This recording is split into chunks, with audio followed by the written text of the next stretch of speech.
Day 2. Day 2 na namin dito sa Baguio City. Sa Mines View naman tayo maggagala-gala. Kumain muna kami para may energy mag-ikot-ikot tuwing babalik kami dito sa Baguio. Lagi pa rin namin pinupuntahan to. Parang first time lang ulit. Syempre, ano pa nga bang gagawin dito? Kundi mag-picture-picture at magtingin-tingin ng mabibili.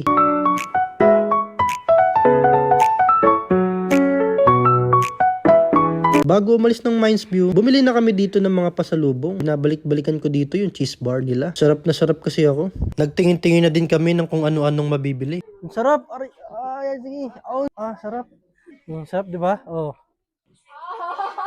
Nakapagod maggala sa Baguio.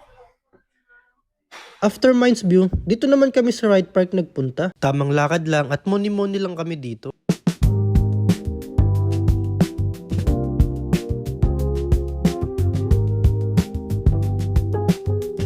Bago umuwi, dumaan muna kami ng SM Supermarket para bumili ng pulutan. Beef steak nga ang aming naisip. Nilagyan ko lang ng salt and pepper, tas inihaw na namin. At nang maluto na, tinikman agad natin yan. Tinikman na din ni Kuya Joey at ni JM. Nagluto pa nga si Ate A ng gravy. Perfect na perfect. Gusto ko nga mag-rice eh. After mag-chill, nag-night market naman kami para mag-midnight snack. Dami food trip dito. Halos lahat gusto mong tikman.